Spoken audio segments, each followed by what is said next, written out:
Hello everyone and welcome to our expert talk in the course of PDA Group's focus series on sales enablement.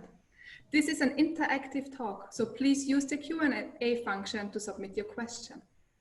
I'm here with Ashton Williams, who has gone from a sales enablement newbie to a rock star in a super short period. Ashton, it's such a pleasure having you here today. Thanks for having me. Welcome. Ashton, before we start and do our deep dive into our topic, negotiation for today, I would love to give you the stage to inform us about who you are, how you became the person you are today, and what your company does. Great. Yeah, I'm the Sales Enablement Manager at Ada, a platform that empowers organizations to deliver incredible customer experiences with AI-powered automation. As their first enablement hire, I'm building from the ground up, Wow. but I made my way to enablement after spending some time in B2B sales, partnership acquisition, sales leadership, and sales training at a few other companies. Enablement was the place where I could see all my skills and experience come together in one role, and being new to tech and high growth startups, I'm finding I'm enjoying the challenge. Cool, great, sounds awesome. Thanks, Ashton. So, sales enablement. My favorite question, and I love to ask it all my guests. What do you understand in sales enablement? How do you define it? What's your take on that? Yeah, I've been asked the question a lot. I think sales enablement can get very muddy to explain when we don't start with goals. So the goal of any enablement team should be to increase sellers' effectiveness in order to improve their customer-facing interactions, which should result in accelerating time to revenue. It's highly collaborative, it's cross-functional, it has an array of activities like providing training, building process, manager enablement, onboarding, go-to-market strategy, and so on. But it varies from company to company, from where they are at in their stage of growth, and where those sellers and managers are at in their ability to coach, grow, develop. And so it's hard to define because at every company, someone might be doing something different, but the goal is always to accelerate time to revenue and improve customer-facing interactions. Great, great. And again, it shows how many various definitions there are there. I think we heard now 5 or 6 different ones, but in the end, they all come together to one place: increase time to revenue and growth. Super, thank you. All right, let's get started with our topic, negotiation, as we mentioned before. Ashton, from your experience, what are some of the key mistakes to avoid, and how can we actually avoid them? So yeah, I've made many of these mistakes myself.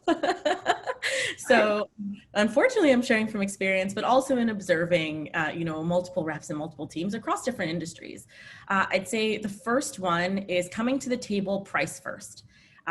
Price can cloud our view of other interests in a deal. And sometimes when you're negotiating, you assume that all the customer cares about is price, or all you care about is getting your price. And when we do that, we leave tremendous value on the table. So whether you're negotiating a big deal or your own salary, I recommend to look at the overall value and what else is on the table. Price means that they don't understand what the nickel and cents add up to. So take a look at the whole package. Is it more vacation? Is it finding a new solution altogether? It doesn't always come down to just price. One of the second biggest mistakes I'd say is coming to the table with the view that my problem is king. We often come to negotiation viewing our customer as the adversary and what we care about being the final answer. And realistically, B2B is about solving a business's problems in a way that works for a long-term relationship. And so you must understand the deal from the customer's perspective.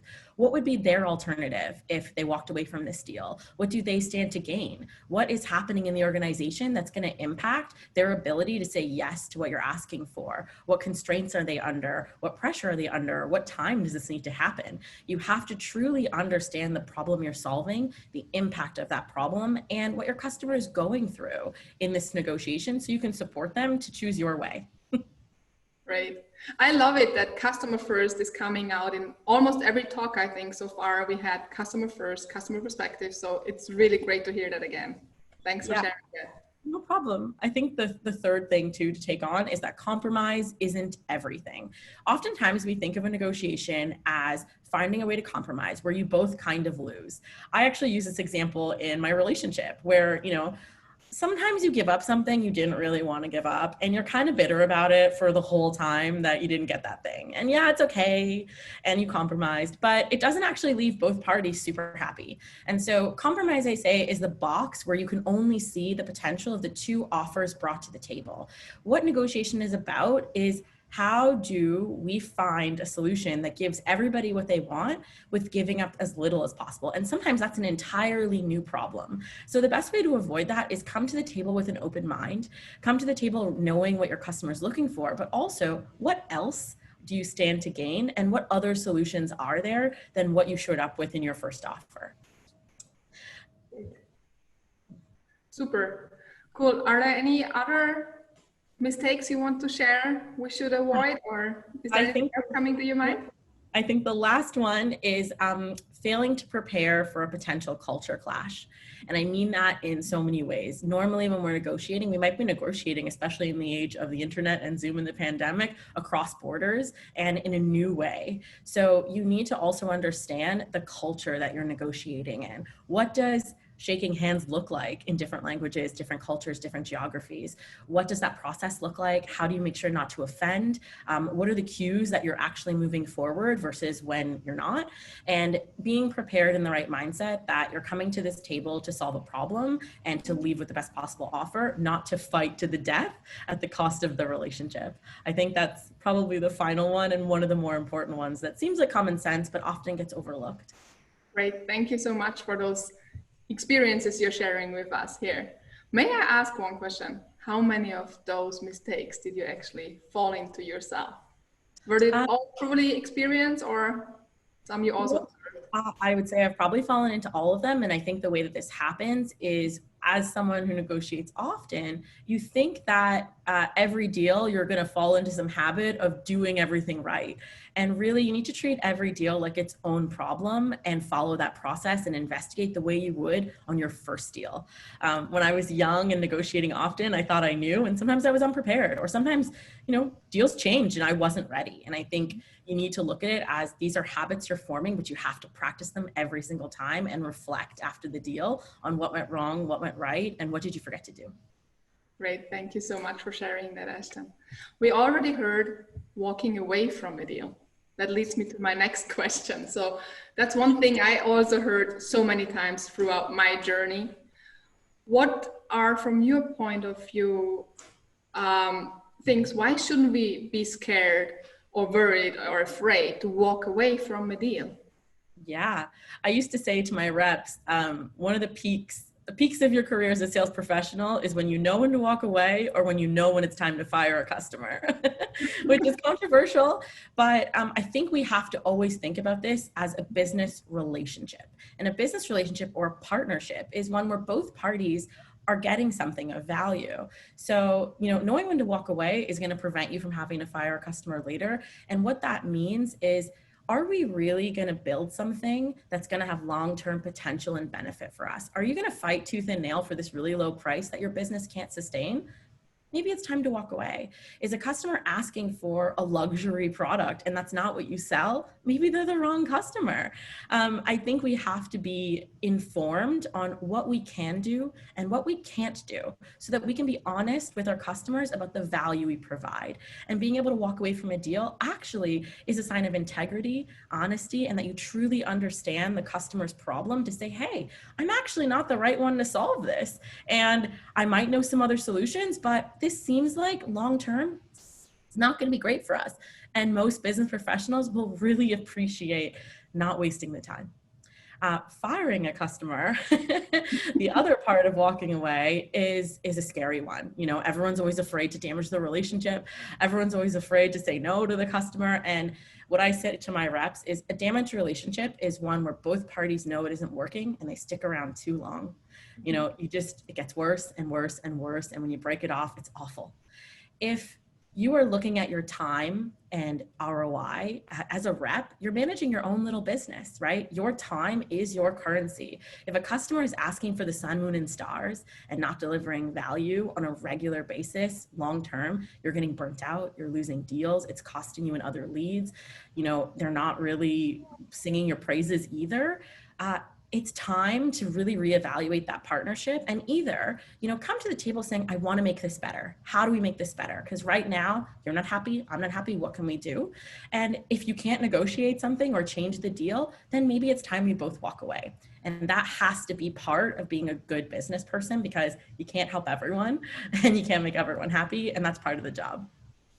Okay, great. Thank you. Wonderful. So aligned to that, aligned to walking away at the end of a deal, maybe sometimes, or firing a customer.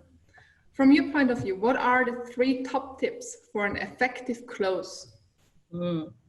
So I have to add a disclaimer that I know everyone has heard all the time, but closing does in fact start at the beginning of the deal. If you don't understand the customer problem, if you didn't dig deep enough into what's happening, if you didn't present value, if you didn't get yeses along the way, it's not going to close. And if it does, it's not going to be because of you, and you're not going to manage expectations going into the deal. But if we look at this in terms of negotiation, number 1, I would say negotiate process. We overlook negotiating how to negotiate. Find out who can influence the deal, who's going to be impacted by the deal. Are you talking to the right person? I haven't tell you how many times, you know, you hear someone being like, I just sold them, I presented the price, I presented value, and the customer goes, awesome, I'm going to send this to procurement. And you're like, what? Pardon? That shouldn't happen, right? Negotiate with your customer the terms of negotiation. How do you know when a deal is signed and delivered? Who needs to be involved? And I think the bigger mistake here is we assume customers know that process or they know how to buy, and that's just not true. As a sales consultant, which I truly believe every salesperson should be trying to be, you know, it's helpful to say, in my last deal with a customer like you know, this is what the process looked like. We had to go through this together, and I want to be there for you and help you as my champion to get this to the finish line. So does this look like what it is in your organization? No, let's talk through that, and then get yourself in there and sell like a partner, not a vendor, and work with them through that deal to get it to the finish line, and know when the ink is on the paper, what that really looks like and what that means. Right. The second one would be owning your price. I mean, price is uncomfortable. People don't love talking about it. It's the thing we probably always want to deal. And I think when I say own your price, what I mean is don't apologize for how much your product costs, right? When you do that, you devalue your impact. And it's similar to negotiating your own salary, right?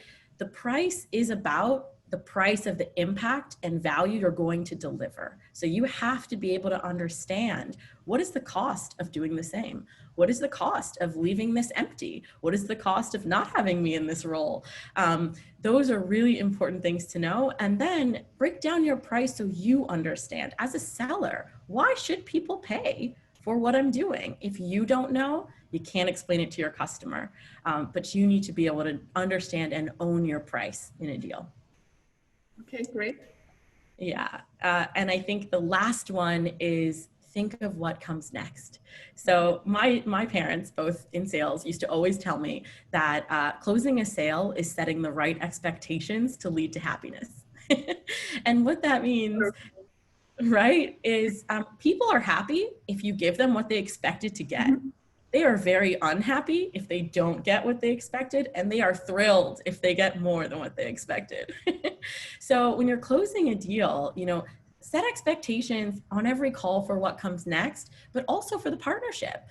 Set expectations for what you're going to do, what the next people after you're going to do, and set expectations so they can have long-term value with your implementation team, with your account managers, over time with the business. You know, usually when you're negotiating, you're the first out the gate to talk to that customer and start this relationship. Remember that you are the starting point, and you are actually setting them up to have a long-term value.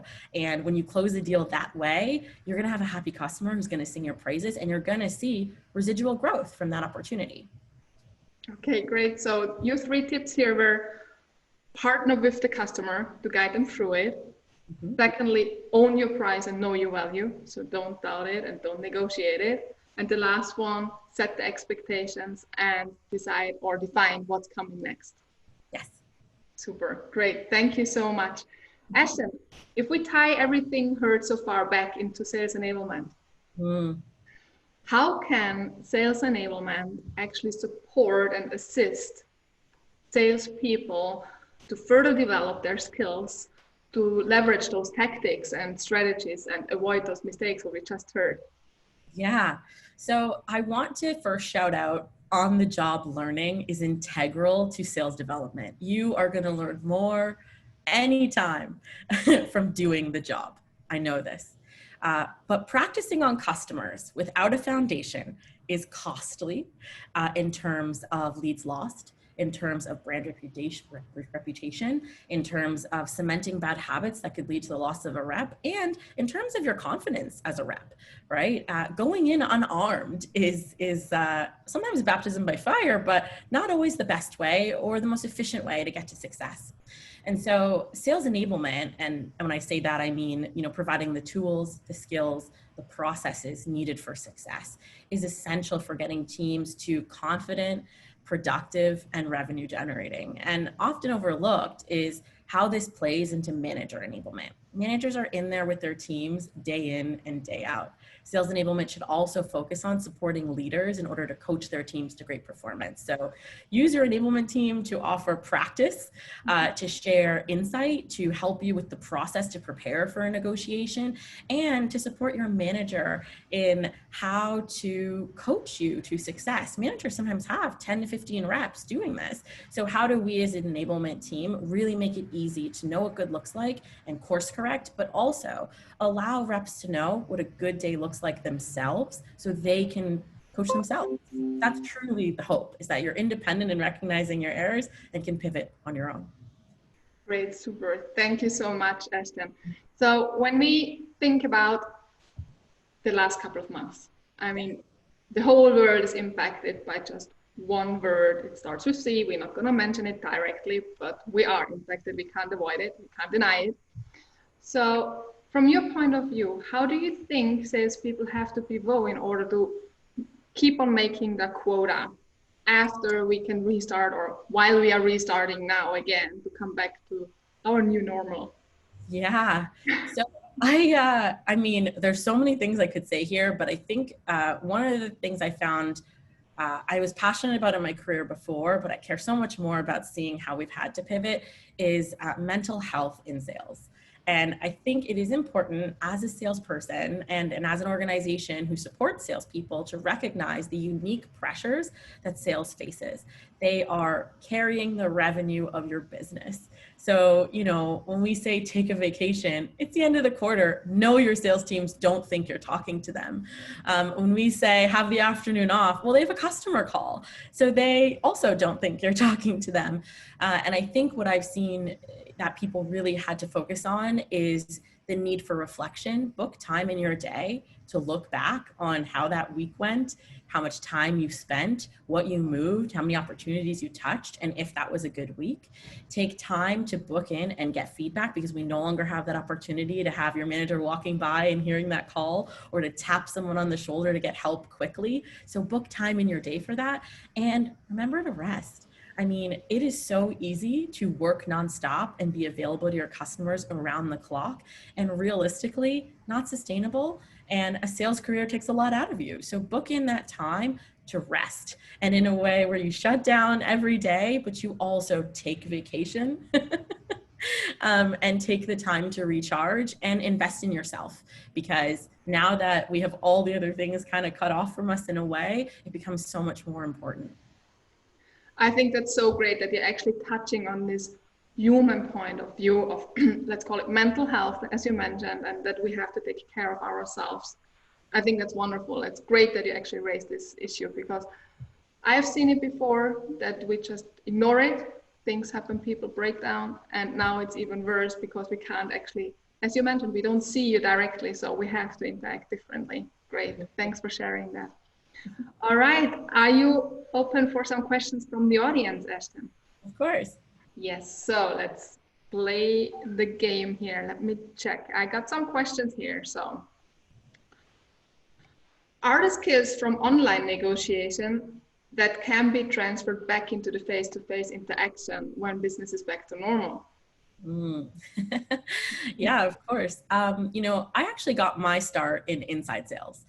So the way that I learned to sell was very much through hearing vocal cues, you know, getting agreement. I needed explicitly to hear yes in order to move forward. And I actually think that having FaceTime removed forces us to take away the I have a hunch that, you know, salespeople love. I know it's coming. I believe. I can feel it. He smiled at me. He said thank you. He was thrilled about my proposal.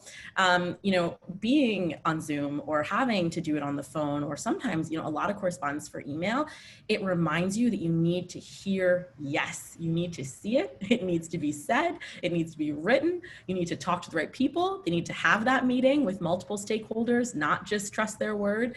And that if they're struggling, your customer, to help you multi-thread or get buy-in, you can actually see it a lot easier, and that process becomes more natural. I think in person, that process can feel weird. You know, I'm sitting in front of you, we shook hands, you said, hey, but I didn't ask you for the sale. And I don't want to ask you now because I'm in front of you and it feels good and I should know, but it actually is really important that you get agreement firmly. And I think when we get back into the boardroom, you know, make sure you're still negotiating process, make sure you're still asking what are the terms, make sure you're always still clarifying. And I don't think those change. They're just highlighted now that we can't feel how someone is reacting. Okay, great. Maybe one that ties in a little bit to that. How can I use negotiation tactics even before the actual negotiation has started? Yeah, I love this question. So when I think of negotiation, I think of it as getting the other side to say yes to what I want, right? And if that's the case, especially in sales, that's your job, right? The whole time, you know what your product does, you know what you can provide, and you know you want them to buy it. And everything you're doing leading up to the sale is setting the stage and framing how they're going to view the negotiation later. So what that means is really positioning yourself to not what I want or not what we do as a company, but what can we do for you, right? What impact are you trying to achieve? What goal are you getting to? And the negotiation happens in getting those nuggets to have as leverage. If a customer pushes back on time, right? They say, I don't think we have time for this. And you're like, well, you shared with me that your goal for 2020 was to achieve this. And I really care about that goal and I want us to hit it. And how are you going to do that without my software, the solution we discussed? What's your plan? Right? It allows you to push back and renegotiate priority over and over again. And the same goes for price. Someone says, you know, that's not in the budget. And you're like, well, I'm pretty sure not doing this is also not in your budget when you showed you the cost of not buying this. And so help me understand your goals and how they've shifted, right? You want to hold the customer accountable to those goals, but you want to also keep reaffirming and negotiating your time, your value, and making sure that you are solving the right problem throughout the deal. Yes, definitely, definitely. Maybe one or two more. One which is coming back to the walking away. Yes. Any tips on how to walk away without damaging the relationship, maybe even forever? Yeah, so, okay. This is a good one because I think we naturally, just as humans, fear breakups, right? Of any kind. It's scary. You don't know how people are going to act. And in business, you're not always sure that it's the right move. Now, in business, walking away should look like we can't come to a solution. It's not mutually beneficial. I can't help you accomplish your goals, or we aren't the right fit for you. If I can answer all of those questions, and I know my solution long-term, not going to be great for your roadmap. What I'm planning to build at, the speed I'm building at, not going to be great for what your company wants to accomplish. Your budget being stretched, I can see that even though this might be valuable, not a priority. Or the asks where your company is at, because this happens all the time. Maybe we're a great fit, but you're not ready to implement. And we don't have the resources for that implementation to actually go well, or we don't have the resources to support you in this huge transformation based on where our business is at. I think if you can answer those questions and you can really meet your customer as a partner, not a vendor, right? You're talking to them in partnership with their goals, and it's easy to see that, hey, we can't achieve this right now. So keep me posted on where you're at. Keep me posted on what changes. I'll keep you posted on how we're growing. But right now doesn't feel like the right time. If ever you're walking away and you don't know the answer to those questions, that's why it feels risky. But it shouldn't. It should feel like a very clear next step. Okay, great. Thank you so much, Ashton, for answering those questions for us. We're coming to a close, but I don't want to let you go like this. Just no, I have some more questions for you, Ashton, actually.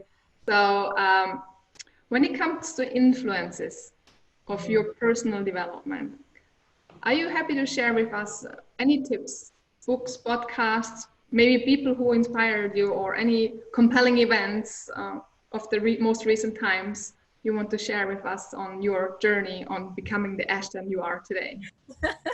Oh man, okay. If I can pick, I'll pick something more recent. I have always loved reading, and as a kid, it was the thing I did, reading stories. I would stay up all night to finish a book.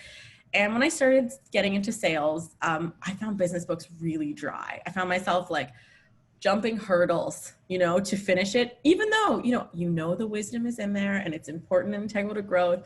I was struggling. And I have become absolutely obsessed with audiobooks.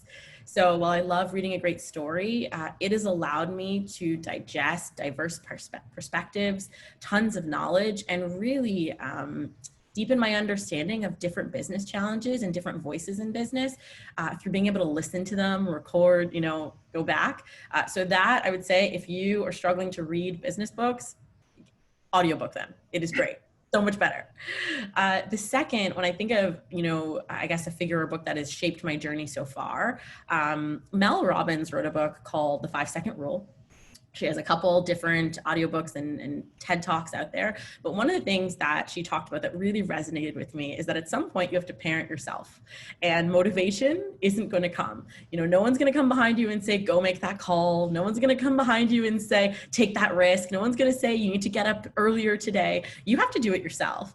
And she really connects the physical push it takes to do that. Getting out of bed is hard, and physically it's hard. And the same goes for when you're taking a risk in sales. When you're saying something you're uncertain about, you're going to feel that fear stop you from doing stuff. And I think for me, it was a huge shift in how I viewed motivation, and how I viewed how people perform, and how I viewed how people sustain growth and success over long periods of time. It's through, not pretending that doesn't exist. It's through owning it and going, this is risky. Give myself a couple seconds and I'm going to do it anyway. And I think for me, that's been pivotal in my career. Great. Thanks again for sharing these personal stories, Ashton. So if our participants would like to reach out to you, because how can they actually get in touch with you? What's the best way to get in contact? I would say LinkedIn is the best way. And if you are going to send me an invite, send me a little note, and I'm happy to grab coffee. I'm happy to talk enablement or sales or anything else. But LinkedIn is probably the best way to connect. Great, super. Well, thank you so much, Ashton. I think it was wonderful, inspiring to hearing your personal stories and also your insights on your journey and your experiences. Thank you so much for joining today. Thank you so much for having me. It's been a pleasure. Thank you. Well, everyone, I hope you also enjoyed this really delighting conversation with Ashton as we just had. We are almost at the end of our 7-week, 7 Talk series.